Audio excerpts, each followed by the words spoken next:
देशाचे सन्माननीय प्रिय प्रधानमंत्री श्री मोदीजी आणि महाराष्ट्राचे लाडके लोकांच्या आणि खास करून बहिणीच्या काळजात असणारे मुख्यमंत्री सन्माननीय एकनाथ शिंदे साहेब, एका नागरिकाचा, तुम्हाला एका करदात्याचा सप्रेम नमस्कार.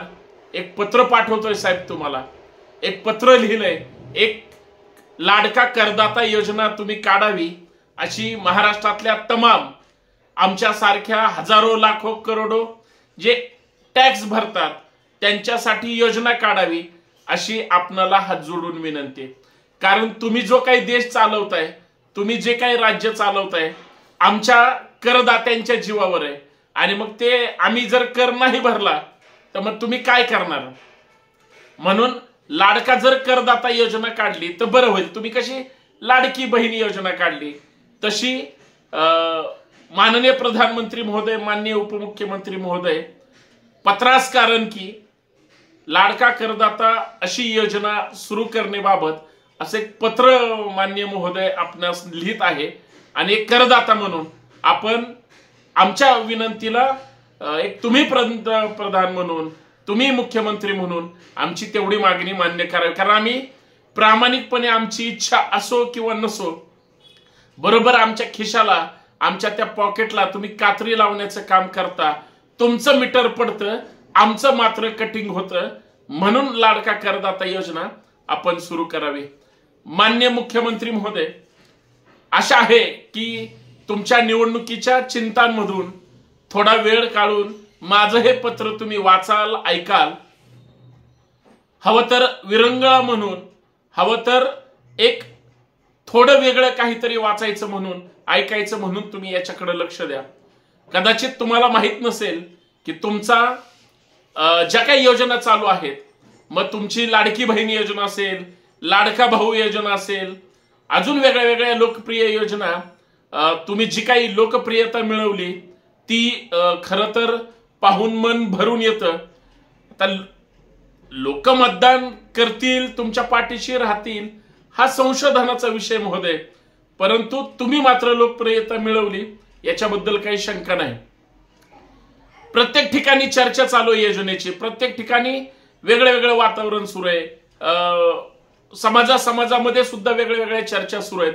एक समाज द्वेषी आणि दुसरा दुर्लक्षित वर्ग, अशा पद्धतीनं म्हणजे सापत्निक भावाची सध्या सरकार आणि प्रशासन पाहतंय. याकडे सुद्धा लक्ष द्यावं अशी आपणास एक करदाता म्हणून हात जोडून विनंती आहे. आणि एक नागरिक म्हणून या सगळ्या प्रकरणाकडे मी एक भाबडा एक प्रतिनिधी म्हणून आणि या सगळ्या वर्गांचं प्रतिनिधित्व म्हणून करण्याचा हा सगळा एक पत्रव्यवहाराचा भाबडा प्रयत्न आपल्याशी करत आहे. माननीय प्रधानमंत्री महोदय, माननीय मुख्यमंत्री महोदय, सर्वप्रथम आपणास विनंती आहे की तुम्ही अर्थसंकल्प ज्या पद्धतीने मांडता, जबाबदारीच्या परिभाषेत जे काही बदल केलेले आहेत, आता पैसे मोफत वाटता किंवा मते मिळवा ही तुमची राष्ट्रीय योजना खरं तर महाराष्ट्रातल्या आणि देशातल्या लोकांना कितपत पसंत पडेल, परंतु लोकांना फुकट म्हणलं की आवडतं, त्याच्याबद्दल काही शंका नाही. मग आपली लाडकी बहीण योजना असेल, लाडका भाऊ योजना असेल, दुसऱ्या राज्यांमध्ये लाडकी बहिणा असेल, ह्या सगळ्या योजना निश्चितच एक सृजनशील आहेत, लोकांना त्याचा फायदा होईल. परंतु मतदारांना लाच देण्याचा जो काही आपला एक युनिक प्रयत्न आहे, आपल्या ज्या कल्पना आहेत आणि त्या ज्या काही ब्रँडिंग नावाने आपण आकर्षक नावाने त्या लोकांसमोर प्रेझेंट केलेल्या आहेत, अतिशय उत्तम आहेत. आणि त्याबद्दल तुमच्या कल्पकतेबद्दल तुम्हाला सॅल्यूट, तुम्हाला सलाम, तुमचं अभिनंदन. पण शेवटी पैसे फेकूनच मत जर मिळवायचे असतील तर त्याच मतदारांना जर चांगल्या उत्तम पायाभूत सुविधा दिल्या, चांगल्या आरोग्य सेवा दिल्या, प्रदूषण मुक्त त्या ठिकाणी शहर, गाव, खेडे, जिल्हा, राज्य जर प्रदूषण मुक्त केलं आणि सगळ्यात महत्वाचं खेडी सुद्धा विकसित केली, शहरं सुद्धा जर चांगली विकसित केली, डेव्हलपमेंटच्या दृष्टिकोनातून विचार केला रोजगार सगळे 100% जर देण्याचा माननीय प्रधानमंत्री महोदय, मुख्यमंत्री महोदय प्रयत्न झाला तर मग हे सगळं काही कामाचं नाही असं सुद्धा वाटायला लागेल. पण तुमच्या ह्या अशा ज्या काही योजना आहेत, लाडकी बहीण, लाडका भाऊ, ह्याच्यातून शहरांचा, खेड्यांचा, रोजगाराचा किंवा इतर सुविधा काही म्हणजे विकास करावा किंवा झालाच पाहिजे. हे सगळे विकास म्हणजे हवेत विरल्यासारखी परिस्थिती झालेली आहे असं कदाचित वाटायला लागलंय. तुमचं त्याच्याकडे 100% दुर्लक्ष आहे असं माझं या पत्राद्वारे आपल्याला सूचित करणं गरजेचं आहे.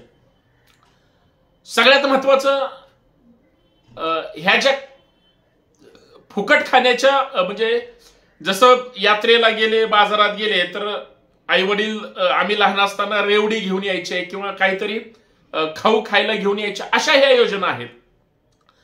आणि भले तुम्हाला ते अल्पकालीन त्याचा फायदा सुद्धा मिळवून देतील, पण त्याचे देशावर, समाजावर, आळशीपणावर म्हणजे निर्बुद्धपणावर ह्या कशा परिणाम करतील हे वेगळं सांगायची गरज नाही.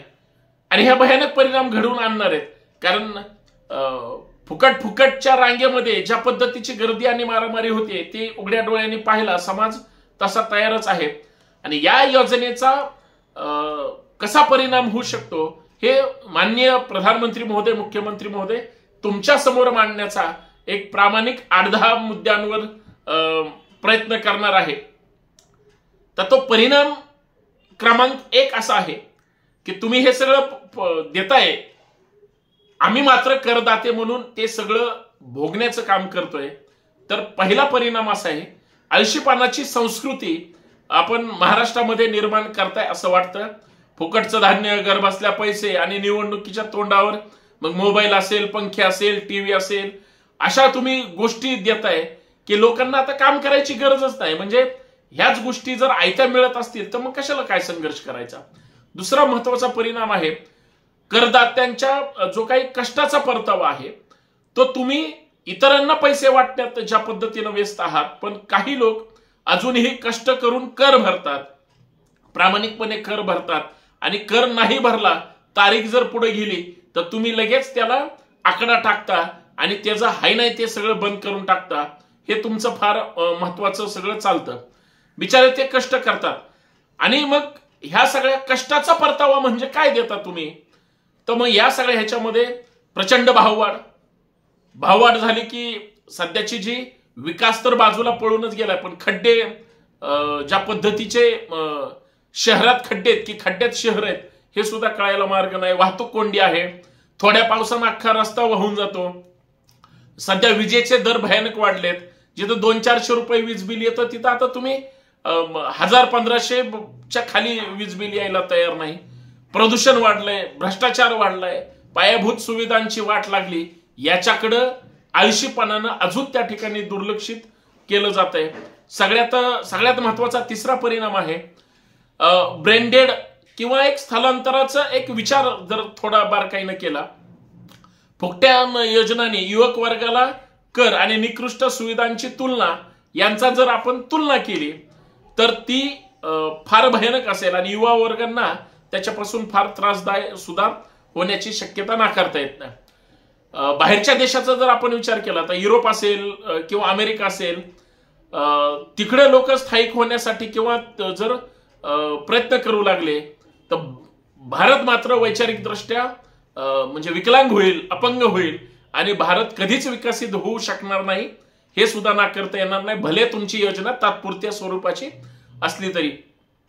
चौथा महत्वाचा परिणाम आहे महोदय की सामाजिक विषमतेचं फार मोठं वातावरण निर्माण या सगळ्या याच्यातून होत आहे.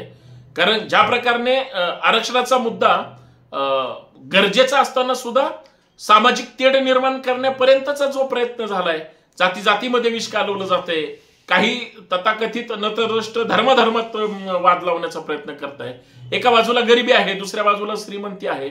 अंतर वाढण्यासाठी एवढे कारण पुरेशी आहेत. फुकटच्या ह्या सगळ्या उपहारामुळे सामाजिक विषमता मात्र अधिक तीव्र होत असताना दिसते आणि हे फार दुर्दैवी आहे. पाचवा महत्वाचा परिणाम आहे, खऱ्या विकासाकडे दुर्लक्ष होत आहे. तुमच्या ह्या सगळ्या अंशकालीन योजना आहेत, परंतु दीर्घकालीन पायाभूत सुविधा आहेत, शिक्षण आहे, आरोग्य आहे, नोकरी आहे, इतर डेव्हलपमेंट आहेत, मोठे मोठे प्रकल्प आहेत, याची चर्चा सुद्धा कोण करत नाही. याची चर्चा केली म्हणजे तुमच्या योजनाचा जर काही भूलथापांना बळी पाडायचा खंड पडला तर मग लोकांना कळेल. तुम्ही मात्र खंड पडताना दिसू देत नाही. म्हणजे साधारणतः पूल असतील, रस्ते असतील, म्हणजे 6 किंवा 12 महिन्यामध्ये किंवा 2-4 वर्षामध्ये एखादं काम सुरू असतं, ते इतकं चालतं की त्याचा खर्च मग आवासव्वा होतो. अशी बरीच यादी आहे. आणि मग ह्या अशा वेगळ्या वेगळ्या कारणांमुळे विकासापासून वंचित आहेत. आज प्रत्येक शहराला चांगल्या कनेक्ट करण्याची गरज आहे, गावखेडी जोडणे गरजेचे आहेत. या सगळ्या गोष्टीपासून आपण सगळे फार लांब आहोत. करदाता म्हणून एक अपेक्षा आहे, करदात्यांना एक अपेक्षा आहे की तुम्ही काहीही करू शकता, तुम्ही कुठल्याही भूलथापांना बळी पडू शकता, पण आम्ही जे कर भरतो त्याची पैशाची उधळपट्टी तुमच्या माध्यमातून ज्या पद्धतीनं होते ते फार वेगळी आहे. आणि गप्पा मारण्यापुरतंच तुमचं सगळं जे काही आहे. तर हात जोडून विनंती आहे की जे कर भरता, जे प्रामाणिक आहेत त्यांनाच तुम्ही अडचणीत आणता, परंतु ज्यांना फुकट मिळणार आहे किंवा ज्यांना फुकट दिलं जातं ते कोण आहेत? ते देशभक्त आहेत की देशद्रोही आहेत? कर भरणारे कोण आहेत? चांगले आहेत की वाईट आहेत? तर शांत बसायचं की बोलायचं? म्हणून भारतीय संविधानाने हक्काधिकार दिला की आपण बोललं पाहिजे, चर्चा केली पाहिजे, पत्र लिहिलं पाहिजे किंवा तुम्ही ऐकलं पाहिजे आमचं म्हणणं. हा सगळा प्रपंच आहे. आणि नक्की अपेक्षा आहे की याच्यावर काहीतरी तुम्ही तोडगा काढा. लोकांना हाताला काम तरी द्या, नाहीतर काम मिळवण्यासाठी त्या हाताला पळायला लावा. एवढं तरी काहीतरी करा. आणि सगळ्यात महत्वाचं एक उपाय जर आपल्याला सुचवायचं म्हणलं तर तुम्ही जर त्याच्यामध्ये काय करता आलं तर लाडका करदाता योजना एखादी योजना जर सुरू झाली तर फार बरं होईल. कारण या योजनेनुसार निवडणुकीच्या तोंडावर ज्या काही योजना जाहीर केलेल्या जातात, मग ते लाडकी बहीण असो, लाडका भाऊ असो, यासारख्या ज्या पैसे वाटण्याच्या योजना असतील, त्या योजना जाहीरपणे तुम्हाला मांडत असताना त्या मान्य सुद्धा तुम्ही करून घेता. आणि मग त्याच्यात फुकटचं मिळतंय म्हणल्यावर तुम्ही काही दिलं तरी खायची तयारी प्रत्येकाला होते. म्हणून सरकारने एक गोष्ट लक्षात घेतली पाहिजे की आमच्या कर्तृत्वामुळे नाही तर करदात्यांच्या योजनांमुळे किंवा योगदानामुळे, त्यांनी भरलेल्या करामुळे तुम्हाला लाभ सगळ्यांना मिळतोय. म्हणून हे जे काही पैसे कुठून येतात या योजनांमध्ये द्यायला, मान्य सर्वोच्च न्यायालय प्रश्न विचारतंय, मान्य उच्च न्यायालय प्रश्न विचारतोय, सरकारकडे मात्र उत्तर द्यायला तयार नाही. उलट मान्य सर्वोच्च न्यायालय म्हणतं मग आम्ही ही योजना बंद केली तर फुकट पैसे देण्याची, याचा सुद्धा करदाता म्हणून आम्ही अभ्यास विचार करत असतो.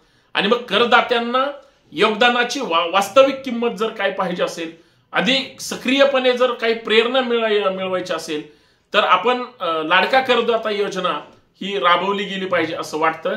त्याच्यात तुम्ही त्याला म्हणजे सन्मानाने जगता यावं इतकं जरी तुम्ही त्याला म्हणजे सवलत दिली किंवा मोकळा श्वास घेण्याचं जर तुम्ही त्याच्यामध्ये काही मदत करू शकलात तर फार मोठी गोष्ट होईल. जाता जाता फक्त एवढंच सांगायचंय की तुमचा जास्त वेळ घेणार नाही आणि तुम्ही जास्त वेळ देणं सुद्धा अपेक्षित नाही, परंतु कदाचित मी मांडलेले विचार मान्य महोदय आपल्याला, सरकारला किंवा जे काही लोकप्रतिनिधी असतील, त्यांचे पदाधिकारी असतील, खालचे कार्यकर्ते असतील, तुमच्यावर अति प्रेम करणारे तुमचे भक्त असतील किंवा खालचे काही म्हणजे त्यांना तुम्ही काहीही समजा, म्हणजे ज्यांच्याकडं बुद्धीच नाही फक्त होला होला हो म्हणतात, त्या सगळ्यांना म्हणजे माझे विचार पटणार नाहीत, परवडणार नाहीत. परंतु एक नवीन काहीतरी रवडी योजना जी की तोंडात टाकली की गोड लागेल, भले तिचे चांगले परिणाम होतील शरीरावर किंवा वाईट होतील, परंतु फुकटचं त्या ठिकाणी देत आहे तर त्याच्यावर थोडा काहीतरी विचार व्हावा. आणि कोणती रेवडी कुणाला द्यायची, कुणाला कुठे भूलथापांना बळी पाडायचंय, आणि मग त्या योजना परत निवडणुका झाल्यानंतर चालू राहतील की नाही राहतील हा ज्याचा त्याचा प्रश्न आहे. पण तुम्हाला मदत व्हावी म्हणून, या राज्याला देशाला मदत व्हावी म्हणून, करदाता म्हणून मी काय, माझ्यासारखे हजारो लाखो करोडो लोक प्रामाणिकपणे त्या ठिकाणी तुम्हाला आर्थिक मदत व्हावी म्हणून आम्ही 100% प्रयत्न करत राहू, कर भरत राहू, पण त्या करदात्याला जगता यावं किंवा त्याला सतत पिळून दुसऱ्याचे फुकट घरं भरण्याचा फेरविचार केला जावा असं वाटतं. कळावे, सगळ्यांचा लोभ असावा, कारण तुमचा माझा संवाद असेल तरच महत्वाचं आहे. कर्माने जर माणूस मोठा होत असेल, संघर्षाने माणूस मोठा होत असेल, तो जर कर्तृत्व सिद्ध करणार असेल तरच मोठा होऊ शकतो. अन्यथा आळशी जमात तयार करण्याची फॅक्टरी आणि लोकांना भूलतापांना बळी पाडण्याची फॅक्टरी कुणीही चालू करू नये. अन्यथा ती प्रायव्हेट लिमिटेड कंपनी या नकाशावर नंतर दिसत नसते असं म्हणता येणार नाही. धन्यवाद. महाराष्ट्रामध्ये ज्या विचारांची गरज आहे आणि जे विचार आहेत त्या विचारावर न चालता समाज भरकटला तर मग असं पत्र लिहावं लागतं. धन्यवाद. जय जिजाऊ, जय शिवराय. जागे व्हा आणि हा महाराष्ट्र देश समृद्ध करण्यासाठी सगळे प्रयत्नशील राहूया. आपण काही दिलं तरच मिळणार आहे. जर फुकट काही जर मिळत असेल तर ते किती दिवस घ्यायचं, मग आपण काहीच करायचं नाही का, हा सुद्धा संशोधनाचा विषय. कारण सरकारच्या ज्या काही जाहिराती